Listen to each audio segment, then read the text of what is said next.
Welcome back to Change Ed. Changed. Your favorite #1 rated podcast in all of Pennsylvania, and now entering into the state of Maryland and Delaware, also New Jersey. I did see a few from the analytics on Spotify. South Dakota, we're strong there. South Dakota. We're in Kansas City. And Kansas City, Missouri. Interesting. You have family out there, Andrew? Yes, the Coon family is everywhere. We've spread out everywhere. So I am your favorite host, Andrew Coon, Montgomery County Intermediate Unit. I'm an education consultant, and here with me today is my new favorite co-host, Tony Marabito from CLIU 21. That's Carbon Lehigh Intermediate Unit. I am a staff development facilitator. Oh. What in the heck just happened? And also here with me is my other favorite No, too late. I'm Patrice Semachek from the Montgomery County Intermediate Unit, and I'm an educational consultant. We are so lucky and fortunate to have here with us a very special guest, Marin Tyson. Hey, drum roll. From BrainPop Science. Hello. It's great to have you here. Thank you. We have a Good to very be here. important question. Yes. I'm trying to think of what it is. Don't look at me because I'm apparently not allowed to talk.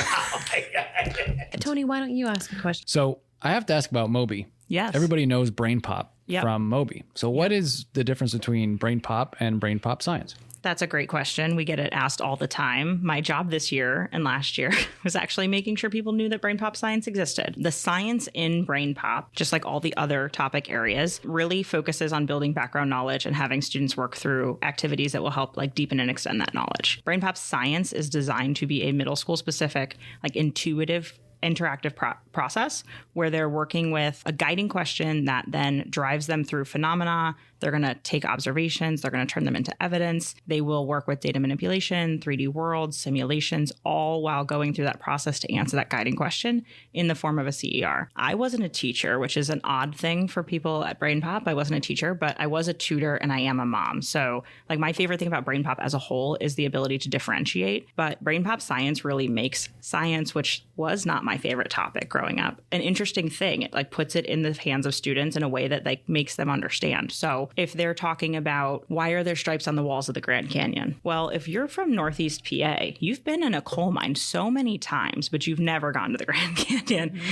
So the phenomena in that investigation is the picture of the Grand Canyon, and next to it is a piece of chocolate cake that's like layered. So if the student has no concept of like what the Grand Canyon might look like and what those stripes look like, they can connect to that chocolate cake and start to build their understanding and really like ignite their current interest, make it relevant, and then say, okay, well, how do I get from here, the chocolate cake, to the stripes on the canyon, and kind of build from there. But it puts it in a way that's like easily digestible, but also they're doing some of the work themselves. So we partner with FET and Field Day to have simulations built in product. We have editorial control. So we've gotten rid of some of the extra stuff they don't need. We work with Tuva for data manipulation tools. So they're grade level entry point, like data manipulatives that the students can really start to dig in and learn data literacy. And then CoSpaces is our 3D world builder. So they do see like a little, I call him Minecraft Moby. I know that that's not the right thing, but he's like a square instead of being round. And they get to interact with things that they typically wouldn't. So there is one with like genetics where they're in an orchard. They could probably see that in real life, but they're never probably going to be inside a hydroelectric dam. So we put them in places where they can play and kind of learn at the same time. And then as they're doing that, they're building and practicing the practices of science and really answering that guiding question in a thoughtful way, and ultimately writing in science, which will help them writing everywhere else. So, Marin, you mentioned before something about using CERs. So I know that a lot of our teachers are not familiar. It's the claim evidence reasoning. How are you guys using that model in BrainPop? Sure. So when a student, so they have 4 steps to walk through in the investigation. So the first one is the activate phase. That's where they're using phenomena. The second one is the meat and potatoes. That's where they're doing all their work, gathering their observations, observe and check. And then their explain phase, when they get to the end of observe and check, it has them review all of their evidence to make sure they've collected enough evidence to answer that question. And then it takes them into a scaffolded CER. So the first step is draft your claim. And essentially they're asking like, what do you know about XYZ guiding question. Along the side, there'll be little reminders like this is what a good claim should look like and gives them an example. Once they write their claim, a box will pop up where they can select the observations that they chose. And that's really answering how do you know that? Because here's the evidence I selected. And then the fourth step, so step 3, they get to like review their evidence if they want to change or add anything. Again, with the scaffold on the side to remind them a good piece of evidence should state facts and not opinions. So instead of saying like, I think that, right, they need to turn that into a statement and not an opinion. Step 4, their reasoning statement is answering why does my evidence support my claim? So I kind of feel the same way when I was thinking about the CER at the very beginning, like what's the difference between a claim and reasoning? Like I get it, and I had one of my colleagues, she's like one of our science SMEs, and she proposed it that way. She said, what do you know? How do you know that? And why does your evidence support your claim? I love that. And if you really break it down that way, it's easier for the students to understand. I will say it's kind of exciting. We just wrapped up a CER case study with a bunch of, I think there were 4 major districts down south that have been using BrainPop Science for a while. And they showed the growth between students' first and their 4th CER. And it was pretty significant, especially in the reasoning category. And that's really the one that like needs the most work because it's usually the most intensive. So that's really exciting. It launched like 2 weeks ago. But just to see their growth in writing. And I know from my time playing in Steels and also having the rest of the Northeast, New Jersey's been doing NGSS for ages, but they're not writing well in science and they need something to help them through the CER. Pennsylvania, I think, will be slower to have CER be the focus because there's so many other things for them to learn. But if they're taking advantage of a product that has that built in, then when they're ready to tackle it, it's going to be part of the test. They already know how to do it. That's awesome. And if they're writing well in science, then they're probably writing well in English. Yes. Right. Yes. I love that there's data attached because I think rightfully so. Teachers are a little skeptical, right? There's another new standard. Here's the new flavor of the month. Here's what I have to learn. Here's how I have to teach it. But if there's data now that we can provide and that scaffold, just the CER and having the help on the side with all the kids can see, this is a great claim. This is a great, just having those cliff notes to help them through, especially in the beginning. I think that's awesome. And on top of that, because I know one of the standards, the equity, belonging, and inclusion really talks about teacher capacity and making differentiating for students important, which BrainPop has always done and certainly does in BrainPop Science, but the expanding teacher capacity. So when you dive into an investigation or a quiz or an engineering project, there's teacher resource guides that have everything. But at the bottom of the teacher resource guide in every investigation, there is a CER rubric with examples of what a student might have said in their claim and their reasoning and their evidence if they are approaching expectations, if they need improvement, if they're meeting expectations. So in each step, like the teacher does not have to start from scratch.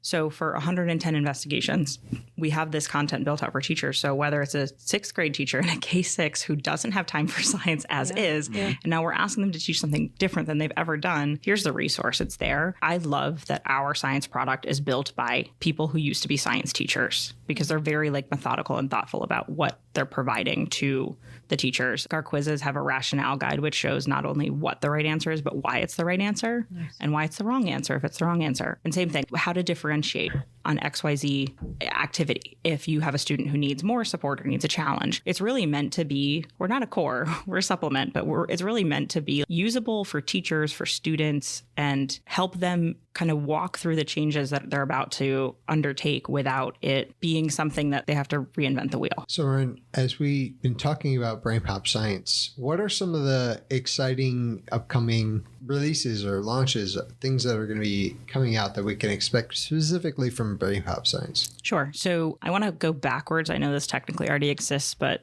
because BrainPop Science is still so new, sometimes we lose track of new things too. Engineering projects launched in September of this year. So the first one we did was simple machines. And the problem is that you drop your keys down a sewer grate. And how do you get them out? He knows. I struggled. The second one is vertical gardens. So how do you build more with less space, or how do you grow more with less space? And then gray water, which just launched. So we have 2 more that are kind of on track. It'll be invasive species, so all about the lanternflies. And the next one is egg collision. So there's some birds that like knock other birds' eggs out of the nest. So this helps catch the egg so that it doesn't fall to the ground. But those are really exciting because they're blended learning. So, in this post-COVID world, it's like get the students away from the computer at some point. So I actually did gray water myself the other day because I wanted to take some excellent screenshots for my deck. And the students will iterate 3 times. So their first design is they get these virtual sticky notes where they're brainstorming. So they brainstorm, then they get their constraints, then they get to pick their best idea. The second one, they're going to draw it online in our platform. They have a bank of pictures that are the constraints that they have. And then from there, they're going to answer a couple questions to say like, okay, when you drew this, does X, like, does it meet XYZ constraint? Does it meet this constraint? Does it meet that constraint? If they answer yes to all of that, if it's perfect, before they design it, they'll get another challenge. So that way they have to make it a little harder. But if not, it lets them go back and draw it again if they need to. The third design is them building it. So they're actually going to build it in the classroom. They're all things that are accessible to teachers. So Tony, you did simple machines. It's like string and masking tape and scissors and cups. Classroom supplies. That's all. Things you would have readily accessible. And then after they build it and test it, they get to evaluate their own work, and then they get to do a checkpoint based on the designs that our learning design team did. So even if theirs was not perfect, if they didn't get the keys out of the sewer, they still get to see if they understood the science behind it. So the goal is the process. Again, we get them hands-on with the materials, the AI-assisted grading for CERs. So we're going to save teachers hopefully a ton of time. And then the updates to inside the observe and check phase and the phenomena. Right now, there's a bunch of open-ended questions. So if I'm working with a PhET simulation, I might have 4 to 6 open-ended questions. So first of all, it's a lot of work for students to type, even if it's like 1 or 2 word answers. And then it's a lot for teachers to grade. So with Back to School 24-25, we are going to see almost all of that be auto-graded. So first of all, students are going to get feedback faster. And second, it's going to be less for the teachers to grade. So it'll also kind of help the student and the teacher sort of know if the student's on track. Nice. You mentioned our favorite P word, which was process and not product, that we're going to focus on the process. So listen, Marin, we've loved having you here on the show. We're very excited to be working with you and partnering with you for the MCIU SEALS Expo. It's going to be a wonderful day. We're glad that you're going to be there, that we're going to have a team. Lots of good information is going to be there and to be shared. Your passion for what you do and your knowledge is very evident. So thank you for coming on and sharing it with all of our listeners. And thank you. I was actually talking about you guys, and I was like, I've actually never done an event with them before. I've just seen them everywhere. Everywhere. We are everywhere. Just pop up. Especially Andrew. It's like a bad penny. So you know what you do with a bad penny? You turn it over so the next person gets good luck. You just got So we're turning you just over gotta and inviting flip Marin to be over. the next host. Yes. Is what I Yes. heard. Turn around, new leaf. Yes. Just want to make sure I heard that correctly. into mixed. Look for it. It's going to be a remix. Mix it. So on behalf of the entire Change Ed team, thank you for tuning in and listening. And don't forget to go out there and find your process. And subscribe. And find your process.